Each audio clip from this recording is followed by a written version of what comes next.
नमस्कार, स्वागत है आपका हमारे इस खास कार्यक्रम सवाल छत्तीसगढ़ का में। मैं हूं सनी गंगासागर आपके साथ में।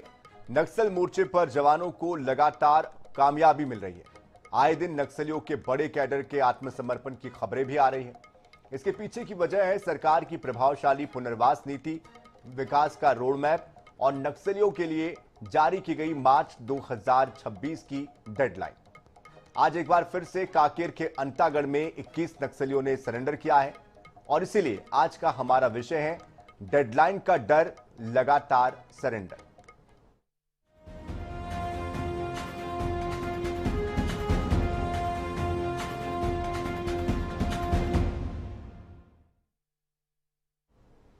तो आज फिर से एक बार नक्सलियों का आत्मसमर्पण हुआ है। कांकेर के अंतागढ़ में 21 नक्सलियों ने हथियार डाल दिए। नक्सली अपने साथ 18 हथियार भी लेकर आए, जिसमें कई ऑटोमेटिक राइफल भी शामिल है, जैसे 3 AK-47 है, 4 SLR, 2 INSAS rifle, 6 303 not rifle, 2 single shot बंदूक, 1 BGL। और जानकारी ये आ रही है कि अभी सभी को भानु प्रतापपुर के मुल्ला कैंप में ही रखा गया है, जिन्होंने आत्मसमर्पण किया है। इनको लेकर पुलिस जल्द ही एक प्रेस कॉन्फ्रेंस भी करने वाली है। आत्मसमर्पण करने वाले नक्सलियों में मुकेश उर्फ रुपेश हुपेंडी शामिल है, जो कि डिवीजन कमेटी का सचिव भी है। जिस तरह से नक्सलियों ने समर्पण किया, उसके बाद संगठन में तेजी से बदलाव भी देखने को मिला है। उसके मुताबिक CC मेंबर के रूप में इसको प्रमोट कर दिया गया था मुकेश को। सूत्रों के हवाले से 3 दिन पहले भी इसको लेकर, इस खबर को लेकर आत्मसमर्पण किया। INS 24/7 ने एक खबर दिखाई थी, बताया था कि बड़ी संख्या में नक्सली आत्मसमर्पण करने आ सकते हैं, जिस पर एक बार फिर से मुहर भी लगी है। खबर यह भी है कि तकरीबन 50 की संख्या में नक्सली BSF के सामने समर्पण करने वाले हैं। ये खबर आने वाले समय में भी इसकी पुष्टि हम कर सकते हैं, क्योंकि इसको लेकर अंदर खाने से खबरें आ रही कि 50 और ऐसे नक्सली हैं जो कि BSF के सामने समर्पण के लिए तैयारी कर रहे हैं, जिसमें रामधेर का नाम भी शामिल है, वो भी कर सकता है। हालांकि इसको लेकर पूरी तरीके से अभी खुलासा नहीं हुआ, या फिर इसको लेकर कोई पुख्ता जानकारी नहीं है कि ये कर ही देंगे, लेकिन इसको लेकर अंदर खाने से ये बातें सामने आ रही है। नक्सली अपने शीर्ष नेतृत्व से बचकर सीधे पुलिस या फिर केंद्रीय सुरक्षा बलों के सामने आकर समर्पण कर रहे हैं। उनके संपर्क में वो लोग हैं। बिना हथियार सरेंडर अब तक नक्सली करते आए थे, हमेशा बिना हथियार के ही सरेंडर की खबरें आती थी, लेकिन इस बार पैटर्न बदला है। नक्सली अब हथियारों के साथ सरेंडर कर रहे हैं, जिसका मतलब यह हुआ कि नक्सल संगठन के लिए यह एक बड़ा झटका है, क्योंकि नक्सल संगठन जो बचे कुचे लोग हैं वो इन हथियारों के दम पर फिर से खड़े हो सकते हैं। इसीलिए यह हथियार लेकर उनका आना अपने आप में एक बहुत बड़ी कामयाबी है, तो संगठन को यह कमजोर भी कर रहा है। हाल फिलहाल में आपको याद होगा, गढ़चिरौली में भी 60 के आसपास नक्सलियों ने सरेंडर किया था। जगदलपुर में 109 और उसके हाल फिलहाल में ही 210 के आसपास नक्सलियों ने सरेंडर किया था। तो कुल मिलाकर लगातार जो सरेंडर है वो हर दिन देखने को मिल रहा है, जो कि एक बड़ी कामयाबी है। और डेडलाइन का डर, लगातार सरेंडर, इसीलिए हमने कहा है। इस पर क्या प्रतिक्रिया आई है, किसने क्या कहा है, वो भी आपको सुनवा देते हैं। दिनांक 26 अक्टूबर को बस्तर संभाग के अंतर्गत कांकेर इलाका में केशकाल डिवीजन की टोटल 21 माओवादी कैडर, जिनमें डिवीजन कमेटी सचिव मुकेश, अन्य DVC मेंबर राइजू और कैलाश, इस प्रकार 8 पुरुष माओवादी कैडर और 13 महिला माओवादी कैडर, 15 हथियार, जिसमें 3 AK-47, 4 SLR, 2 इंसास, 6 303 वेपन, उसके सहित आज समाज की मुख्यधारा में शामिल होने के उद्देश्य से आज सामने आए थे। उन्हें पूरा समाज, शासन, प्रशासन, पुलिस विभाग ने उनको स्वीकार किया। मैं बिल्कुल लाल कालीन बिछाकर स्वागत किया ही जा रहा है, किया ही जाएगा। इनके सम्मान की पूरी रक्षा की जाएगी। उत्तर बस्तर और पश्चिम बस्तर लगभग शांत हो चुका है। दक्षिण बस्तर में जो सक्रिय हैं, उनसे भी मेरा स्पष्ट ये कहना है कि आप बस्तर की जनता के भाव को समझते हुए वापस आए। आने के बाद मान सम्मान की चिंता सरकार की होगी, और विशेष रूप से ये है कि न ऐसा होने पर एक क्षण भी वक्त जाया नहीं किया जाएगा। पूरी ताकत के साथ ऑपरेशंस किए ही जाएंगे। एरिया कमेटी के सभी माओवादी सदस्य जो है अभी पुनर्वास हेतु पुलिस से संपर्क किए हैं और इसमें 21 लोग हैं, जिसमें 4 डीवीसी है और 9 एसीएम रैंक के हैं और बाकी पार्टी सदस्य हैं। ये लोग अपने हथियार सहित अभी पुलिस के पास आ गए। और भी लोग जो बचे हैं उनको भी आने का उम्मीद कर रहे हैं। लगातार अपील यही चल रही है कि वो वापस आ जाए और आने वाले दिनों में उम्मीद है कि बाकी सदस्य जो छूट गए हैं वो भी आ जाए। अब तक 1225 नक्सलियों ने लगभग सरेंडर किया है, जबकि 680 से ज्यादा गिरफ्तारियां हुई है। 270 नक्सली लगभग मारे गए हैं। तो ये सफलता के वो आंकड़े हैं जो कि इन नक्सली संगठनों को मजबूर करते हैं आत्मसमर्पण करने के लिए। और जिस तरह से पुनर्वास की नीति चलाई जा रही है सरकार की तरफ से, उसका भी एक गहरा असर पड़ा है, इंपैक्ट पड़ा है। और इसलिए भी आत्मसमर्पण के लिए इतनी बड़ी संख्या में नक्सली सामने आ रहे हैं। और इस विषय पर बात करने के लिए हमारे खास मेहमान हमारे साथ जुड़ चुके हैं। उनका परिचय भी आपसे करवा देते हैं। हमारे साथ रामनिवास जी जुड़ चुके हैं, पूर्व डीजीपी छत्तीसगढ़। बहुत स्वागत है सर आपका। शुभ्रांशु चौधरी जी है, नक्सल मामलों के जानकार है, एक्सपर्ट है। बहुत स्वागत है शुभ्रांशु जी आपका भी। और गौरव श्रीवास्तव भी है हमारे साथ, हमारे रिपोर्टर है कांकेर के। गौरव आपका भी बहुत स्वागत है। गौरव, पहले आपसे हम समझ लेते हैं कि ये जो नक्सलियों ने आज सरेंडर किया 21 लोगों ने, इसमें कितने बड़े नक्सली है, किस कैडर के नक्सली है और कितना बड़ा झटका है नक्सल संगठन के लिए? देखिए, निश्चित तौर पर जिस तरीके से ये सरेंडर हुआ है, इसके बाद उत्तर बस्तर में नक्सलियों की संख्या काफी कम बच गई है, क्योंकि तमाम बड़े जो लीडर्स हैं उन्होंने पहले ही हथियार डाल दिए थे। अब मनोज ने भी अपने साथियों के साथ 21 साथियों के साथ हथियार डाल दिया है। और उससे बड़ी बात यह है कि 18 हथियार अपने साथ लेकर आए हैं।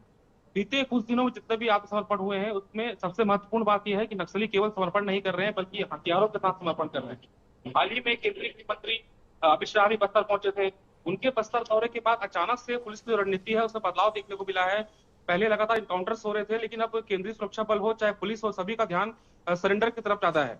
और जिस तरीके से नक्सली हथियार लेकर सरेंडर कर रहे हैं, ये एक बहुत अच्छी खबर बोल सकते हैं हम, क्योंकि देखिए, अगर नक्सल कैडर कल को किसी विद्रोह के कारण दोबारा पनपता भी है, तो उनके पास जो है हथियार की कमी हो जाएगी, क्योंकि तमाम जो बड़े लीडर हों चाहे निचले कैडर के नक्सली हों, सभी अपने हथियार लेकर सरेंडर कर रहे हैं। नक्सलियों ने अभी तक लगभग 31 AK-47 हथियार सरेंडर किए हैं पुलिस के सामने। और कुल हथियारों की बात की जाए तो तकरीबन 177 हथियार हैं जो पिछले कुछ दिनों में नक्सलियों ने पुलिस के सामने सरेंडर किए हैं। तो ये कहा जा सकता है कि नक्सल संगठन को अपने साथियों को खोने के साथ साथ जो हथियार उनके हाथ से जा रहे हैं, ये पुलिस के लिए बहुत बड़ी सफलता है, क्योंकि ये वही हथियार है। नक्सलियों को ये हथियार सप्लाई नहीं हुए हैं, ये वही हथियार है जो नक्सलियों ने पुलिस के पास से लूटे थे। अब यही हथियार वापस आ रहे हैं। कल को अगर नक्सली अपने कैडर को मजबूत करने की कोशिश भी करते हैं, तो बिना हथियार के नक्सली अपने कैडर को उस लेवल पर मजबूत नहीं कर पाएंगे कि वो हमारे जवानों का सामना कर सके। जी बिल्कुल जाहिर सी बात है, वापस आएंगे आपके पास गौरव। लेकिन हमारे साथ चूंकि रामनिवास जी भी जुड़े हुए हैं, पूर्व डीजीपी रह चुके हैं। रामनिवास जी, आपसे हम समझना चाहते हैं कि जिस तरह से जिस नीति के तहत ये पूरा ऑपरेशन चल रहा है बस्तर को लेकर नक्सल मुक्त करने के लिए, इसमें जो बदलाव हुए हैं उसको हम चाहेंगे थोड़ा बारीकी से समझाएं। क्योंकि एक तरफ पुनर्वास की नीति चल रही है, पूना मार्गम, नियत निल्लानार, लोन वराटू, इस तरह की योजनाएं चल रही है, और एक तरफ जिस तरह से हथियारों के साथ ये जो बदलाव हुए हैं, हथियारों के साथ इसके पहले कभी नक्सली सरेंडर नहीं करते थे। कैसे आप इसको देख रहे हैं? ये बहुत अच्छा संदेश है नक्सलियों की तरफ से भी और सरकार की तरफ से भी। एक तो जो माननीय गृह मंत्री ने जो तिथि तय की है कि 31/3/2026 तक, उसका बहुत बड़ा असर है। दूसरा ये है कि जो पुलिस को सफलताएं मिली हैं एनकाउंटर में भी, वो भी है। तीसरा ये है कि जो पुनर्वास योजना है उसका भी एक ही असर है। फिर बहुत लंबी लड़ाई लड़ते लड़ते जो वहाँ काडर है और जो वहाँ के जो नक्सली हैं, वो भी एक तरीके से मानसिक रूप से, शारीरिक रूप से थक जाते हैं। तो किसी भी एक टेररिज्म का एक, जिसको कहें कि ग्राफ होता है, वो 30-35 साल चलता है, तो उसमें भी ये तो बहुत अच्छा, ये बस्तर के लिए भी अच्छा संदेश है, छत्तीसगढ़ के लिए भी अच्छा है। और जो बाकी बचे हुए भी नक्सली हैं, वो भी इसमें यदि जल्दी सरेंडर करें तो बहुत ही अच्छा रहेगा। उसमें क्या है कि हथियारों के साथ, जो जैसे हमारे साथी ने बताया कि हथियारों के साथ जब सरेंडर करते हैं तो ये वही हथियार हैं जो पुलिस से लूटे गए या बाहर से सप्लाई हुए। तो हथियारों के बिना वो कोशिश जरूर करेंगे नक्सली, कोई ऐसी बात नहीं है कि अब ये जो उनका टॉप कार्डर है वो जरूर दोबारा से रिवाइव करने का प्रयास करेगा। लेकिन पुलिस बल और शासन प्रशासन और भारत सरकार उस पर भी अंकुश लगाएगी। तो ये बहुत ही अच्छा एक तरीके से यहाँ पे संदेश है। बिल्कुल जाहिर सी बात है, मनोबल भी गिरता है। और जिस तरह से साथ ही नक्सली जब इस तरह से सरेंडर करते हैं तो प्रभाव भी उसका पड़ता है कि हमें भी करना चाहिए, मुख्य धारा में शामिल होना चाहिए। शुभ्रांशु चौधरी जी, आप लंबे समय से लगातार नक्सल मामले को लेकर, इन खबरों को लेकर नजर बनाए हुए हैं, जिस तरह से आप समझते हैं कि अंदरूनी इलाकों में और वहां पर किस तरह की स्थितियां है, हालात किस तरह के, ऐसे में आपसे भी हम चाहेंगे कि आप इस पर प्रकाश डालें कि ये जो नीति तय की गई है, जिस तरह से जो आत्मसमर्पण करने वाले नक्सलियों की संख्या दिन ब दिन बढ़ती जा रही है, खासतौर पर जिस तरह से गृह मंत्री को हम सुन रहे थे, उत्तर और पश्चिम का इलाका जो है वहां पर लगभग नक्सलियों का सफाया होने की बात वो कह रहे हैं। दक्षिण का जो इलाका है, क्या वो भी अब बहुत जल्द बिना किसी खून खराबे के इस तरह से आत्मसमर्पण करेंगे वहां के नक्सली? यही सबसे बड़ा प्रश्न है सनी भाई कि उत्तर के बारे में तो पता ही है कि ये रामदेव भी अब शायद समर्पण करेंगे। गरियाबंद से भी एक नील का पत्र आया था कि वो भी समर्पण करेंगे।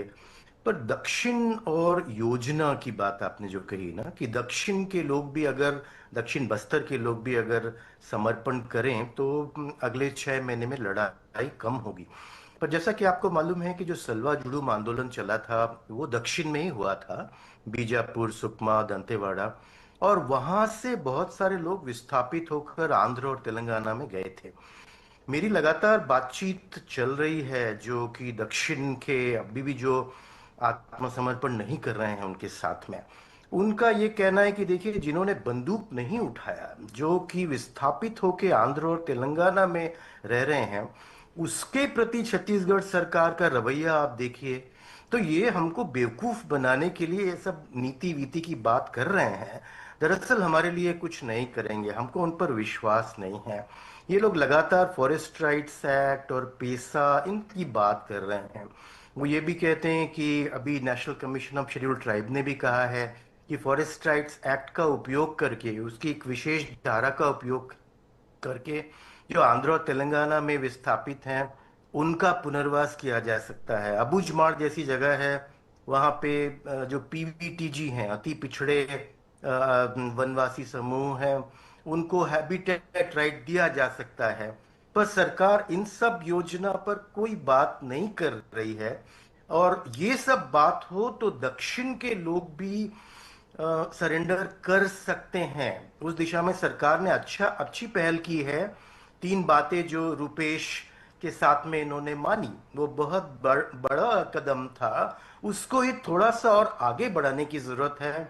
उससे दक्षिण के लोगों को, दक्षिण के आदिवासी लोगों को सरेंडर करने में सुविधा होगी। जो तेलुगु लोग हैं वो तो लड़ना ही चाहते हैं, उनके साथ में बातचीत करना बहुत मुश्किल है। इस आंदोलन को हम लोग हमेशा 1+99 आंदोलन कहते थे। 1 मतलब ये तेलुगु जो कि क्रांति करना चाहते हैं, उनके साथ तो बात करना मुश्किल है। पर ये जो 99 हैं, जो फुट सोल्जर हैं, ये अपने जंगल के लिए लड़ रहे थे। हिडमा जैसे लोग हैं, देवा जैसे लोग हैं, एर्रा जैसे लोग हैं, जो अपने आत्मसम्मान के लिए लड़ रहे हैं। उसके लिए सरकार अगर कोई योजना लाए, जैसे मैंने कहा कि जो विस्थापित होकर चले गए थे 50,000 लगभग लोग, उनके लिए सरकार की अभी तक कोई योजना नहीं है। 20 साल बीत जाने के बाद भी इस दिशा में सरकार अगर कुछ करे, अभी भी समय है, तो दक्षिण के लोगों को सुविधा होगी आत्मसमर्पण करने में।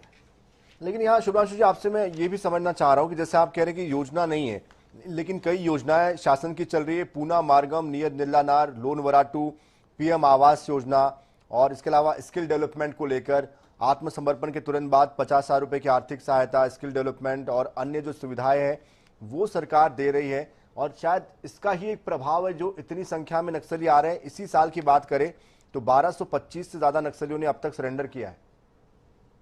आप बिल्कुल सही कह रहे हैं। छत्तीसगढ़ के जो पीड़ित हैं उनके लिए सरकार की योजना है और वो समय समय पर बदलती रही है। अभी जो योजना बनी है वो पहले की योजना से काफी बेहतर इसमें तो एक कदम आगे जाके गृह मंत्री ने तो ये तक कह दिया कि हम उस गांव को 1 करोड़ रुपए की राशि देंगे जहां पर पूरा नक्सल मुक्त हो जाए। सॉरी, फिर से बोलिएगा सनी जी। मैंने कहा कि गृह मंत्री जब आए थे पिछली बार, लास्ट टाइम, जब उन्होंने ये कहा कि 1 करोड़ की राशि हम उस गांव को देंगे जो पूरी तरीके से नक्सल मुक्त हो गया हो। बिल्कुल, छत्तीसगढ़ के अंदर में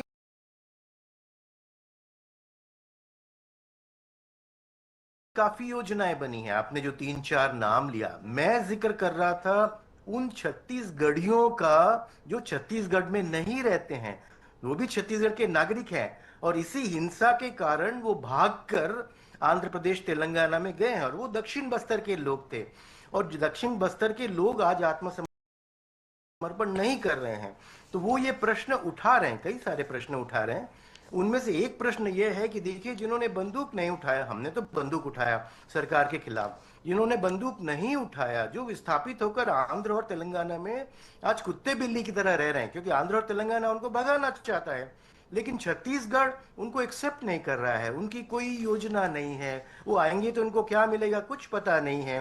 national commission of scheduled tribe ने अभी हाल में पिछले महीने भी आदेश निकाला है छत्तीसगढ़ के लिए कि उनकी जनगणना करें, उनके लिए योजना बनाएं, पर सरकार कुछ भी नहीं कर रही है। तो उनका कहना है जिन्होंने बंदूक नहीं उठाया उसके साथ ये सरकार, उन आदिवासियों के साथ सरकार इस तरह का व्यवहार कर रही है, तो हम लोगों ने तो बंदूक उठाया था, बेवकूफ बनाने के लिए हम लोगों को डीआरजी में घुसाते थे, वो सरकार ने अच्छा किया है। अभी रुपेश को सरेंडर के पहले वो कहा है कि हम आप डीआरजी में धक्का नहीं मारेंगे, थोड़ा सा और करने की जरूरत है, तब दक्षिण के आदिवासी उनको सरेंडर करने में सुविधा होगी। चलिए, आपको लग रहा है वहां पर विश्वास की कमी दिखाई दे रही है आपको बहरहाल, लेकिन चूंकि गौरव लगातार जुड़े हुए हैं, गौरव, एक खबर अंदर खाने से ये भी आ रही थी कि 50 और ऐसे नक्सली हैं जो बीएसएफ के सामने आत्मसमर्पण करना चाह रहे हैं। जरा इन नक्सलियों के बारे में बताइए, और इसमें रामधेर के नाम से भी जानकारी आ रही है कि वो भी इसमें सरेंडर कर सकता है। इस खबर को लेकर क्या और जानकारी आ रही है?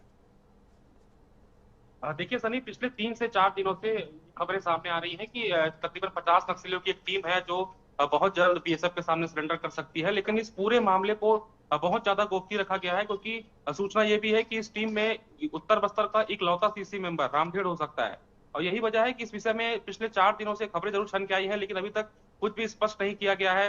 कल भी इस बात की चर्चा थी कि शायद कल जब डिप्टी सीएम महिला गांव आने वाले थे वहां समर्पण हो जाए, लेकिन डिप्टी सीएम का प्रोग्राम भी वहां पर रद्द हो गया। लेकिन ये खबर बिल्कुल कहीं ना कहीं सूत्रों के हवाले से खबर कंफर्म है कि रामधेड़ भी कहीं ना कहीं सरेंडर करने की योजना बना रहा है, क्योंकि उसके पास अब ज्यादा बड़ी टीम बची नहीं है। उत्तर बस्तर की जो उसकी टीम थी राजू सलाम के साथ, तकरीबन 120 नक्सलियों की वो टीम थी। 50 नक्सलियों ने पहले सरेंडर कर दिया, 21 नक्सली आज आ गए, अब बहुत छोटी सी टीम रामधेड़ के पास बची है, तो उसके पास निश्चित तौर पर दूसरा कोई रास्ता नहीं है। और मुझे लगता है कि बहुत जल्द जो खबरें आ रही है उसकी पुष्टि भी हो जाएगी कि रामधेड़ भी अपनी टीम के साथ बहुत जल्द सरेंडर कर देगा। जी बिल्कुल, जाहिर सी बात है, क्योंकि अब बचा कुछ है नहीं संघर्ष करने के लिए, या तो जान गंवानी पड़ेगी या तो आत्मसमर्पण करना पड़ेगा, दो ही विकल्प बचते हैं। लेकिन रामनिवास जी, मैं आपसे भी ये समझना चाहता हूं, जिस तरह से अभी शुभ्रांशु जी कह रहे थे कि जो दक्षिण का इलाका है, क्योंकि छत्तीसगढ़ घिरा हुआ है तेलंगाना, आंध्र, उड़ीसा और इसके अलावा महाराष्ट्र की सीमा से, तो ये जो सीमावर्ती इलाके हैं, पहले हम देखते थे कि जब ऑपरेशन चलते थे तो लैक ऑफ कम्युनिकेशन होता था, संयुक्त तौर पर कार्रवाई नहीं होती थी, लेकिन अब तो संयुक्त तौर पर कार्रवाई हो रही है। तो ये जो दक्षिण का इलाका है, इसको लेकर कितना और वक्त लग सकता है, और क्या ये जो अब तक की रणनीति रही है, जो योजनाएं चल रही है, जिसका मैंने जिक्र भी किया, लोन वराटू, नियत निल्लानार, पूना मार्गम या PM Awas Yojana, skill development, इसका क्या असर वहां पर नहीं पहुंच पा रहा है? वहां पर किस तरह के चैलेंजेस है? ये शुभ्रांशु जी ने जो बताया कि जो हमारे सलवा जुड़ुम के समय पे लोग चले गए थे, उनके लिए जरूर योजना बननी चाहिए, सरकार बना भी रही होगी, क्योंकि सरकार तो बहुत माइनर लेवल, माइन्यूट योजनाओं पे भी काम कर रही है, और छत्तीसगढ़ की सरकार उस पर जरूर योजना बना रही होगी। और दूसरा ये क्लियर कट बता दें, जब कोई भी मरना शुरू होता है, जब पुलिस को एक तरीके से जब एनकाउंटर होते हैं, तो जान की परवाह सबको रहती, चाहे योजना बने, योजना बनाना बहुत अच्छा काम रहेगा, सरकार को बनानी भी चाहिए, जो हमारे गरीब आदिवासी भाई हैं उनका वेलफेयर देखना चाहिए, लेकिन जिस तरीके से जो एक ट्रेंड होता है उसमें कोई बचेगा नहीं, वो समय सीमा है, जिससे पहले सब हो जाएगा, चाहे उसमें कोई बात नहीं। सलवाजुड़ में बहुत उस समय पे ही कुछ लोग उधर गए, और सब अब छत्तीसगढ़ के लोगों को भी समझ में आ गया कि तेलंगाना वाले लोग जो थे वो अपना, जिसको कहे कि वो फायदा उठा रहे थे यहाँ से, उनको कोई किसी प्रकार का लेना देना नहीं था, उनके बच्चे अच्छी तरीके से अच्छे स्कूलों में पढ़ रहे थे, दुबई में वो लोग बिजनेस कर रहे थे, सारा यहाँ का संसाधनों का दोहन करके, और वो वहां और मरने वाले लोग थे छत्तीसगढ़ के। ये अब छत्तीसगढ़ के हमारे बहन भाइयों को समझ में आ गया है कि कोई प्रकार का ये वो नहीं था, तेलंगाना के लोग छत्तीसगढ़ का दोहन कर रहे थे, यहाँ के सबको समझ में आ गया। और पहले ये इस तरीके से कोई समय सीमा, वो जरूर है कि भाई कितना भी विकास करें कुछ ना कुछ कमी रहेगी, फिर और भी अच्छी योजना। बिल्कुल, विकास एक सतत प्रक्रिया है, जाहिर सी बात है, इसका जो प्रक्रिया है वो चलती रहेगी और इसको लेकर अगर शंका है, मन में आशंका है, तो जाहिर सी बात है फिर दो ही विकल्प है, या तो सरेंडर करे या तो फिर गोली खाने के लिए तैयार रहे। हालांकि इसको लेकर प्रभाव पड़ रहा है और इसीलिए भी शायद इतनी बड़ी संख्या में नक्सली आत्मसमर्पण कर रहे हैं। लेकिन समय हमें रोक रहा है माफ कीजिएगा, समय हमें रोक रहा है, इसलिए हमें रुकना पड़ेगा। बहुत शुक्रिया रामनिवास जी आपका, शुभ्रांशु चौधरी जी आपका, गौरव श्रीवास्तव जी आपका भी हमारे साथ जुड़ने के लिए बहुत शुक्रिया। आगे भी अपडेट आपसे हम लेंगे गौरव।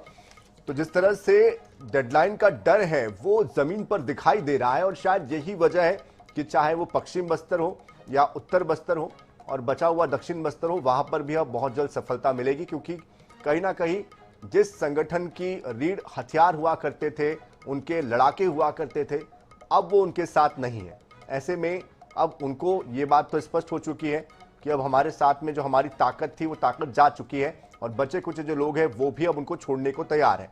वो लगातार जवानों के संपर्क में आ रहे हैं और हथियारों के साथ सरेंडर कर रहे हैं। इसका सीधा मतलब यही है कि अब विकल्प उनके पास बचे नहीं है और जो डेडलाइन तय की गई है मार्च 2026 की, उसको हासिल करने में हम बहुत नजदीक हैं और शायद उसके पहले ही इसको हम हासिल कर लेंगे और बस्तर पर जो नक्सलवाद का दंश है, जो दाग है, वो बहुत जल्द साफ होगा और बस्तर का नाम फिर से एक बार गर्व से सुकून शांति के लिए लिया जाएगा। और जवानों की भी जितनी तारीफ की जाए उतनी कम होगी, क्योंकि जवान हर दिन एक नया इतिहास लिख रहे हैं। तो उनके लिए भी बहुत सारी शुभकामनाएं इस सफलता के लिए और भविष्य के लिए। इसी के साथ इस खास पेशकश में इतना ही। ताज़ा खबरों के लिए, अपडेट्स के लिए आप बने रहिए INS 24/7 के साथ। नमस्कार।